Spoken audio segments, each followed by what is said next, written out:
The party was already in full swing when I got there, music blasting and people everywhere, laughing and dancing. My friend Sarah's place was known for these blowouts, but tonight felt different. Maybe because I wasn't really in the mood for partying, considering the rough week at the dental clinic, dealing with patients who thought flossing was a suggestion rather than a necessity. I was nursing my drink, kinda zoning out, when he walked over. "Seems like you're not enjoying the party much," he said, his voice cutting through the noise. I looked up, a bit taken aback. He was older, probably in his early 40s, with that kind of distinguished look that some men seem to grow into. "Just tired," I admitted, forcing a smile. "Rough week at work." He laughed, a hearty sound that made a few heads turn. "Tell me about it. I'm Mark, by the way." "Laura," I said, shaking his hand. It was warm, his grip firm. "So, Laura, what brings you to this madhouse?" he asked, glancing around at the party chaos. "Sarah's a friend from college. And you?" I was curious. He didn't seem like the usual crowd here. "Ah, I've known Sarah's uncle for years. Promised I'd show my face," he explained. We found ourselves a quieter corner and started talking. Turned out, Mark was into finance, something with stocks, which usually would bore me to tears, but the way he talked about it was kind of fascinating. And funny, too. He had this way of making even the driest topics seem interesting. At some point, he mentioned his upcoming birthday, almost as an afterthought. "It's actually this coming Thursday. Another year closer to oblivion," he joked, a mock toast with his drink. "Happy early birthday, then. I'll have to get you a present," I said, playing along with the jest. He raised an eyebrow, a smile playing on his lips. "Oh, really? Well, I wouldn't say no to that. How about you join me for dinner? Consider it my birthday present." I laughed, thinking he was continuing the joke. "Sure, why not? Beats spending your birthday alone, right?" To my surprise, he took out his phone. "Great. Let me get your number, and I'll send you the details." That's how I ended up agreeing to a dinner for Mark's birthday, barely an hour after meeting him. It was impulsive, sure, but there was something about him, something that made me want to say yes. The night of the dinner came quicker than I thought. It was at this cozy little restaurant downtown, just the right kind of place for a birthday dinner. Mark was already there, waiting with a smile that made my heart do a weird flip. "Happy birthday," I said, handing him a small, wrapped gift. It was just a book I thought he'd like, nothing fancy. He looked genuinely touched, opening it with a care that made me feel, I don't know, special, I guess. "This is perfect, Laura. Thank you." Dinner was amazing. We talked about everything and nothing, from our jobs to the crazy ways of the world. And the more we talked, the more I realized I was enjoying myself, enjoying his company. It was late when we finally left the restaurant. "Thanks for a great birthday, Laura. It's been a long time since I've enjoyed one like this," Mark said, his voice sincere. I felt a warmth spread through me at his words. I'm glad I could make it special. Happy birthday, Mark. Who knew a simple birthday dinner could kick off a whirlwind like the one Mark and I found ourselves in? Not me, that's for sure. After that night, we started seeing each other more and more. It wasn't long before those casual dates turned into something that felt a lot like, well, like something serious. One chilly evening, we were walking down the street after grabbing a bite at this little dive that Mark loved. He was going on about something funny that happened at his office, his laughter echoing in the cool air. Suddenly, Mark stopped walking and turned to me, his expression serious all of a sudden. "Laura, I've been thinking." "Yeah?" I prompted, a bit taken aback by the sudden shift in mood. "I'm really happy with you. Like, really happy. And I was wondering. What do you think about us moving in together?" He blurted out, his gaze fixed on me. I felt my heart skip a beat. Moving in together? That was a big step. "Mark, I'm happy too, really happy. But don't you think it's a bit soon?" I asked, trying to keep my voice steady. He took my hands in his eyes earnest. Maybe it is, but when something feels this right, why wait? I love you, Laura. And I want us to start building something together. His words sent a wave of warmth through me. Love. He'd said he loved me. And the crazy part? I realized I loved him too. Okay. I said, the word coming out in a whisper. Let's do it. Let's move in together. The smile that lit up Mark's face was worth any doubt or fear I might have had. From that night on, things moved quickly. We found a cozy apartment not too far from where I worked. Packing up my stuff and moving in with Mark felt like the start of a new chapter. It wasn't all smooth sailing, of course. Combining two lives into one space came with its fair share of bumps. Like the time I discovered Mark's insistence on keeping his ancient, ugly recliner right in the middle of our living room. I replied that in return I would put my neon pink flamingo lamp in the room. It was these little moments, these little compromises, that made us stronger, I think. We were figuring it out together, learning to give and take. Then came the talk of marriage. We were lying in bed one night, just talking about everything and nothing, when Mark suddenly turned to me. Laura, marry me. It wasn't a question, more like a statement. No kneeling, no ring in hand, just him and me, and his words hanging in the air between us. I looked into his eyes, saw the love and the seriousness there, and knew my answer. Yes, Mark. I'll marry you. The wedding was a small affair, just as we wanted. My parents, a few close friends, and of course, Alex, Mark's son. I could tell the kid wasn't thrilled about the situation, but he didn't kick up a fuss. Probably didn't want to upset his dad. Life with Mark was mostly smooth sailing, at least until the day he came to me with a request that threw me for a loop. Hey, Laura, can we talk about something? Mark asked one evening, looking a bit uneasy, which was unusual for him. Sure, what's up? I replied, setting down my book. His tone had already put me on alert. It's about Alex, he began, pacing a little. He's got this dream of starting a music band, and he's pretty serious about it. I nodded, encouraging him to continue. Music was a great outlet for teens, after all. Well, he's short on cash for some equipment and stuff. I was wondering, could we help him out? He needs about $10,000. Mark finished, finally stopping to look at me. I almost choked on my tea. $10,000? That's a lot of money, Mark. I know, but it's for a good cause, right? It's his dream. Mark pressed, his eyes searching mine for some sign of agreement. I sighed, feeling a mix of emotions.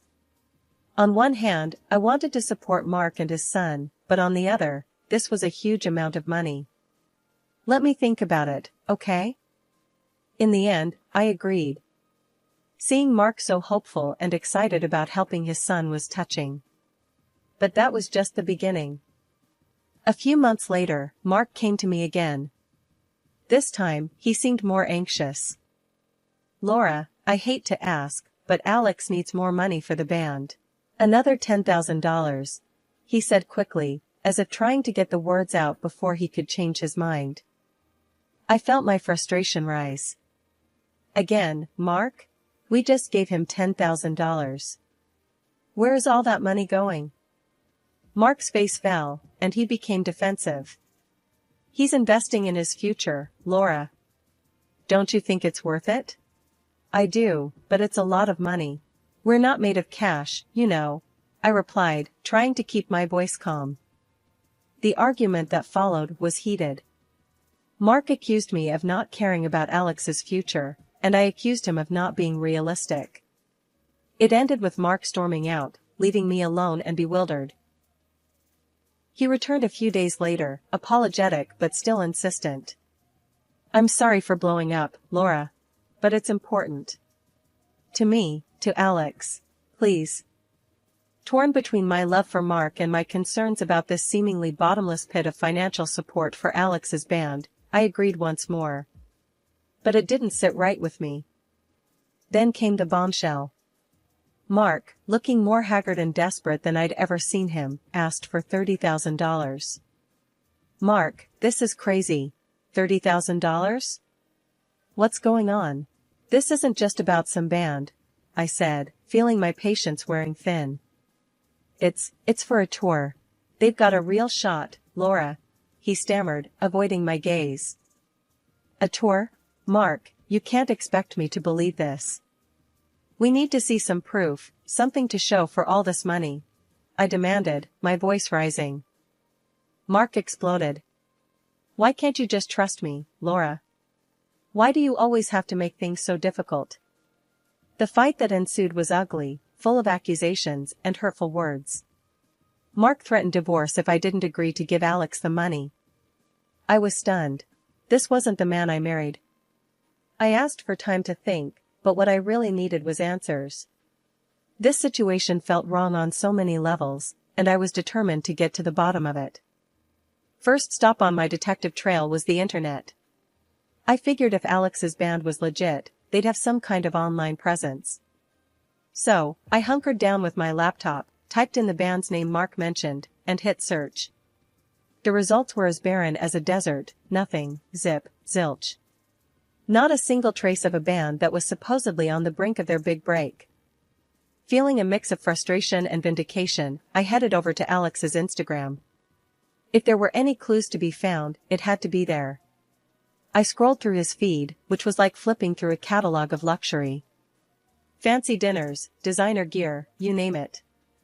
But among the high-life snapshots, not a single pic hinted at a music career. No instruments, no rehearsal spaces, nothing. Baffled, I decided it was time for some expert advice. I dialed up Danny, a buddy from college who's now deep into the music scene, always on the pulse of the latest bands and trends. Hey Danny, it's me. I started, trying to sound casual. Quick question for you, ever heard of a band called? I gave him the name Mark had fed me. There was a moment of silence on the line, then Danny's confused voice came through. Never heard of them. And trust me, if they were making any waves, I'd know. Why? They any good? I let out a sigh, a mix of disappointment and relief. Nah, just came across the name. Thought I'd check. Thanks, man. Danny's curiosity was piqued. You sure? I can do a bit more digging if you want. No, it's okay. Really. I appreciate it, though, I said, before quickly changing the subject. We chatted for a few more minutes about nothing in particular, before hanging up.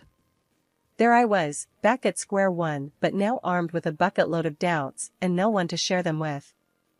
I didn't breathe a word of this to Mark. How could I? I didn't know whether he was in on this scam or just another pawn in Alex's game. Nah, this needed more digging, and until I had something solid, my lips were sealed. The moment had come to face the music, or, more accurately, the lack thereof. I perched in front of my computer, the green light of the webcam flickering to life. My finger hovered over the Skype icon before pressing it with determination. This wasn't just a call, it was a confrontation. Alex answered, his face filling the screen. He looked relaxed, maybe too relaxed, like he was about to schmooze more money out of me. He didn't know the storm that was coming. Hey, Laura. What's up? He started, all smiles. Cut the crap, Alex. We're not playing this game anymore. There's no band, is there? No music, no gigs, just you, living it up on my dime. I shot back, not giving him an inch. He tried to keep his smile, but I saw it falter. What are you talking about? Of course, there's a... Save it. I've done my homework. Your Instagram's a nice little portfolio of lies. Yeah, your band is as real as a $3 bill. I cut him off, my voice sharp as a knife. For a moment, Alex looked like he was searching for another lie, another angle. But then, his expression shifted, darkened. You're gonna regret poking your nose into this, Laura. I've got friends, the kind that make problems go away. The threat hung in the air, a shadow passing over his face. My heart skipped, fear mingling with anger. But I wasn't about to back down. Threats, Alex? Really? Here's something you should know, this call is being recorded. Every word. Think your friends can handle police heat? Watching his bravado crumble was almost satisfying. His face went from confident to pale, his eyes wide. No, no, no. You can't. I was just. Please, Laura. I made it up, okay? There's no gang, no friends. It's just me. The tears started, his tough act melting away to reveal a scared kid in over his head. But I was past sympathy. All this, for what, Alex? Why the lies? Why the money? He was sobbing now, a mess of regret and fear. I just wanted to be someone, you know? Someone important. The money, the lifestyle. I thought it would make me happy. And you lied to your father? That part of your happiness plan? I pushed, needing him to understand the weight of his actions. He flinched, wiping his eyes. It wasn't supposed to go this far. I found out about him and someone else. Photos. I thought I could use it to. I don't know, get more money, keep up the act. I felt cold, a chill that went bone deep. You have proof? Send it. Now. He didn't argue, quickly tapping away on his end. Moments later, my phone dinged with the incoming evidence. Photos of Mark in the arms of another woman, unmistakable in their betrayal. My heart broke, not just for the marriage I thought I had, but for the man I thought Mark was. Armed with the ugly truth and a heavy heart, I waited for Mark to come home. The air was thick with anticipation, almost suffocating. I rehearsed what I was going to say a million times over, but when I heard his key in the door, all my plans flew right out the window. He walked in, tired, the lines on his face more pronounced than ever. Hey, Laura. We need to, he started, but I cut him off. We need to talk. Now. I said, my voice firmer than I felt. Mark paused, looking at me, really looking, and he must have seen something in my eyes because he nodded, setting his bag down with a heaviness that matched my heart. Okay, what's wrong? I took a deep breath, the photos I'd received from Alex burning a hole in my pocket. It's about Alex, and you. I know everything, Mark. His face paled, the blood draining away as if I'd struck him. What do you mean? Laura, Don't you dare lie to me, not now. I've seen the photos, Mark.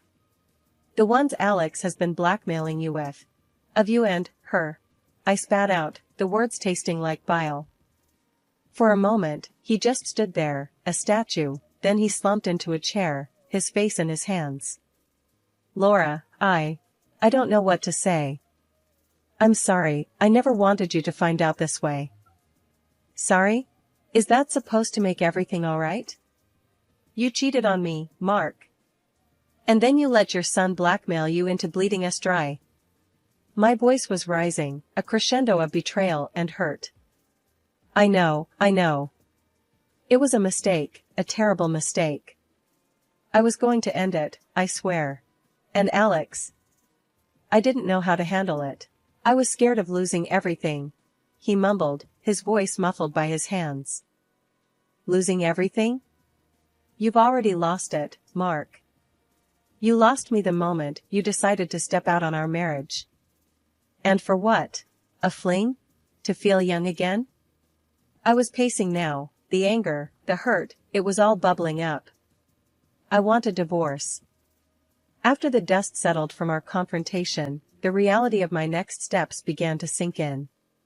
Mark had retreated to a hotel, leaving me alone in the apartment we once shared, surrounded by memories that now felt like ghosts. I started packing, each item a reminder of the life I thought we were building together. It was surreal, sorting through our belongings, deciding what was mine and what we had shared. The packing didn't take as long as I thought. My life, it seemed, could be condensed into a few suitcases and boxes. A stark reminder of how quickly things can change, how swiftly the familiar can become past. Once everything was packed, I stood in the middle of the now bare living room, a pang of sadness hitting me. This was it. The end of a chapter. I took a deep breath, steeling myself for the next step, and called a taxi. Arriving at the rented place felt like stepping into another world. It was smaller, less personal, but it was a clean slate, a place without the shadows of betrayal. After paying the taxi driver, I hauled my things up to the apartment, the physical exertion a welcome distraction from the turmoil inside. Once inside, surrounded by boxes and suitcases, I finally allowed myself a moment to breathe. The quiet of the apartment was a stark contrast to the storm of emotions I'd been living through. It was in this new silence that I realized the gravity of what had happened, of what I'd done. I'd left my husband, my home, and stepped into the unknown. Needing to hear a friendly voice, I picked up my phone and dialed Sarah, the friend whose birthday party had changed my life all those years ago. She answered on the second ring, her voice a balm to my frayed nerves. "Hey, it's me," I started, my voice steadier than I felt. "Hey, what's up? You sound off," she replied, her tone immediately shifting to concern. I took a deep breath, the words tumbling out. "I left Mark. I found out about everything. The affair, the lies, Alex's blackmail. I couldn't stay there, in that apartment, with all those memories." There was a sharp intake of breath on the other end. "Oh my God, Laura, I'm so sorry. Are you okay? Where are you?" "I'm in a rented apartment. Just needed to get away, to start figuring things out on my own," I explained, trying to keep the tremor out of my voice. "Laura, I'm here for you, whatever you need." I can't believe he would do that to you," Sarah said, her voice thick with emotion. "Thanks, Sarah. It means a lot. I just need some time, to process all of this." Hanging up, I felt a small sense of comfort, a reminder that despite everything, I wasn't completely alone. The first few weeks after leaving Mark were a blur of emotions and paperwork. The divorce proceedings were underway, a seemingly endless stream of signatures and legalities that felt both freeing and suffocating. The end of my marriage had sent ripples through my life, changing not just my future but Mark's as well. He's been having a rough time. The story got out, about the affair and the blackmail. It's affected his job, his reputation. It was a sobering thought, one that made me realize the depth of the fallout from our shattered relationship. In the days that followed, I threw myself into work and started exploring new hobbies, anything to rebuild the pieces of myself that had been lost in the turmoil. Slowly, I began to find joy in the little things, a coffee at a new cafe, a book that made me think, a jog in the park that cleared my mind. One afternoon, I decided to visit an art class, something I'd always wanted to try but never had the courage to do. There, covered in paint and laughing at my own lack of skill, I felt a spark of something new. It wasn't just about moving on from Mark, it was about rediscovering who I was without him. Just when I thought I was finding my new normal, my phone rang with a number I hadn't expected to see again, Alex's. "Hey." His voice came through, tentative, a stark contrast to the bravado and deceit that had marked our last exchanges. I hesitated, the old hurt flaring up for a moment, before I pushed it down. "Alex. What's up?" I just wanted to say I'm sorry, for everything. I messed up, big time. I realized I was chasing all the wrong things, for all the wrong reasons," he said, the words rushed, like he'd been rehearsing them. I listened, the silence on my end prompting him to continue. "It's just, I never really got much attention from Dad, And money, we never had enough. I thought if I could just live that life, even for a little while, it'd make things better. But I was wrong," he admitted, his voice laced with something that sounded a lot like regret. "Alex, I forgive you. But you need to understand, going down that path, using people, lying, it's only going to bring you more trouble," I said, my tone more gentle than I would have expected of myself. There was a pause, and then a quiet, "I know. I'm going to change, I promise. No more lies, no more schemes. I'm done with that life." His words held a note of sincerity that I hadn't heard from him before. It was enough to make me believe that maybe, just maybe, he was ready to turn a new leaf. Good. Stick to that promise, Alex. It's never too late to start making the right choices. I encouraged, a part of me hoping he'd take my words to heart. We ended the call soon after, and I found myself staring at the phone long after the line had gone dead. Alex's apology and the promise of change were unexpected but welcome. It was a small step towards closing a painful chapter for both of us. In the days that followed, I threw myself even more into my work, my art, and my friendships. Each brushstroke on the canvas, each laugh shared with friends, felt like a declaration of my resilience, a testament to my ability to move forward,